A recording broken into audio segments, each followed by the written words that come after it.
ಅರಣ್ಯ ರಕ್ಷಕರು.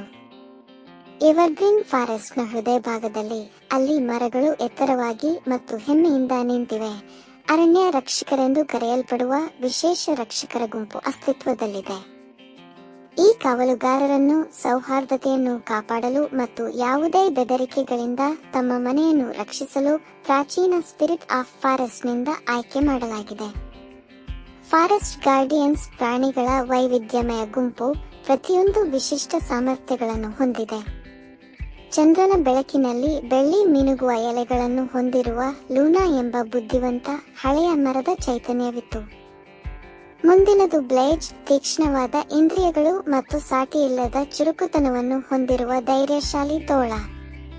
ನಂತರ ಐವಿ, ಸಮಸ್ಯೆಗಳನ್ನು ಪರಿಹರಿಸುವ ಮತ್ತು ಕಾಡಿನ ದಟ್ಟವಾದ ಭಾಗಗಳಲ್ಲಿ ನ್ಯಾವಿಗೇಟ್ ಮಾಡುವ ಕೌಶಲ್ಯ ಹೊಂದಿರುವ ಸಂಪನ್ಮೂಲ ನರಿ ಇತ್ತು. ಅಂತಿಮವಾಗಿ ಜೆಫಿರ್, ಒಂದು ಆಕರ್ಷಕವಾದ ಜಿಂಕೆ ಇತ್ತು. ಅದರ ವೇಗ ಮತ್ತು ಅನುಗ್ರಹವು ಸಾಟಿಯಿಲ್ಲ. ಒಂದು ಪ್ರಶಾಂತ ಮುಂಜಾನೆ, ಸೂರ್ಯನ ಮೊದಲ ಕಿರಣಗಳು ಕಾಡಿನ ನೆಲವನ್ನು ಸ್ಪರ್ಶಿಸಿದಾಗ ಲೂನಾ ಒಂದು ಅಡಚಣೆಯನ್ನು ಗ್ರಹಿಸಿದನು. ಸೌಮ್ಯವಾದ ತಂಗಾಳಿಯು ಸನ್ನಿಹಿತವಾದ ಅಪಾಯದ ಪಿಸುಮಾತುಗಳನ್ನು ಹೊತ್ತೊಯ್ದಿತು. ಅವರ ಪ್ರೀತಿಯ ಅರಣ್ಯವನ್ನು ಧ್ವಂಸಗೊಳಿಸಬಲ್ಲ ಪ್ರಬಲ ಚಂಡಮಾರುತ. ಲೂನಾ ಅವರು ತಮ್ಮ ಪವಿತ್ರ ಸಭೆಯ ಸ್ಥಳವಾದ ಗ್ಲೇಡ್ ಆಫ್ ವಿಸ್ಡಮ್ನಲ್ಲಿ ಅರಣ್ಯ ರಕ್ಷಕರ ಸಭೆಯನ್ನು ತ್ವರಿತವಾಗಿ ಕರೆದರು. ನಾವು ಶೀಘ್ರವಾಗಿ ಕಾರ್ಯನಿರ್ವಹಿಸಬೇಕು, ಲೂನಾ ಒತ್ತಾಯಿಸಿದರು. ಅವಳ ಧ್ವನಿ ಶಾಂತವಾಗಿದ್ದರೂ ಸಹ ಆಜ್ಞಾಪಿಸುತ್ತದೆ. ಈ ಚಂಡಮಾರುತವು ಮರಗಳನ್ನು ಕಿತ್ತು ಹಾಕಬಹುದು, ನದಿಗಳನ್ನು ಪ್ರವಾಹ ಮಾಡಬಹುದು ಮತ್ತು ಕಾಡಿನ ಎಲ್ಲಾ ಜೀವಿಗಳಿಗೆ ಅಪಾಯವನ್ನುಂಟು ಮಾಡಬಹುದು. ನಾವು ನಮ್ಮ ಮನೆಯನ್ನು ಸಿದ್ಧಪಡಿಸಬೇಕು ಮತ್ತು ರಕ್ಷಿಸಬೇಕು. ಬ್ಲೇಜ್ ಮುಂದೆ ಹೆಜ್ಜೆ ಹಾಕಿದನು. ಅವನ ಕಣ್ಣುಗಳು ನಿರ್ಣಯದಿಂದ ಹೊಳೆಯುತ್ತಿದ್ದವು. ನಾನು ಪರಿಧಿಗಳನ್ನು ಸ್ಕೌಟ್ ಮಾಡುತ್ತೇನೆ ಮತ್ತು ಪ್ರತಿಯೊಬ್ಬರೂ ಚಂಡಮಾರುತದ ಬಗ್ಗೆ ತಿಳಿದಿರುವುದನ್ನು ಖಚಿತಪಡಿಸಿಕೊಳ್ಳುತ್ತೇನೆ. ಅವರು ಆಶ್ರಯವನ್ನು ಕಂಡುಕೊಳ್ಳಬೇಕು.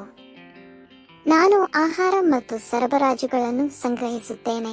ಐವಿ ಸ್ವಯಂ ಸೇವಕರಾಗಿ ಚಂಡಮಾರುತದ ಸಮಯದಲ್ಲಿ ಸುರಕ್ಷಿತವಾಗಿರಲು ಪ್ರತಿಯೊಬ್ಬರೂ ಏನನ್ನು ಹೊಂದಿದ್ದಾರೆಂದು ನಾವು ಖಚಿತಪಡಿಸಿಕೊಳ್ಳಬೇಕು. ಜೆಫಿರ್ ಆಕರ್ಷಕವಾಗಿ ತಲೆಯಾಡಿಸಿದ. ನಾನು ಚಿಕ್ಕ ಪ್ರಾಣಿಗಳನ್ನು ಕಾಡಿನ ಸುರಕ್ಷಿತ ಭಾಗಕ್ಕೆ ಕರೆದೊಯ್ಯುತ್ತೇನೆ. ಅಲ್ಲಿ ಚಂಡಮಾರುತದ ಪ್ರಭಾವವು ಕಡಿಮೆ ಇರುತ್ತದೆ. ಅವರ ಯೋಜನೆಯೊಂದಿಗೆ ಅರಣ್ಯ ರಕ್ಷಕರು ಕಾರ್ಯರೂಪಕ್ಕೆ ಬಂದರು.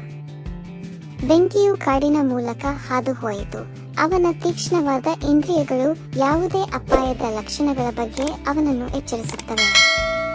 ಅವನು ಎಲ್ಲಾ ಪ್ರಾಣಿಗಳಿಗೆ ಎಚ್ಚರಿಕೆಯನ್ನು ಕೂಗಿದನು, ತನ್ನ ವೇಗದ ಚಲನೆಗಳಿಂದ ಅವುಗಳನ್ನು ಸುರಕ್ಷಿತವಾಗಿರಿಸಲು ಮಾರ್ಗದರ್ಶನ ಮಾಡಿದನು. ಐವಿ ಹಣ್ಣುಗಳು, ಬೀಜಗಳು ಮತ್ತು ಎಲೆಗಳನ್ನು ಒಟ್ಟುಗೂಡಿಸುತ್ತಾ ಪ್ರತಿ ಜೀವಿಯು ಗಟ್ಟಿಮುಟ್ಟಾದ ಆಶ್ರಯವನ್ನು ನಿರ್ಮಿಸಲು ಸಾಕಷ್ಟು ಆಹಾರ ಮತ್ತು ವಸ್ತುಗಳನ್ನು ಹೊಂದಿದೆಯೆಂದು ಖಾತ್ರಿಪಡಿಸಿಕೊಂಡಿತು.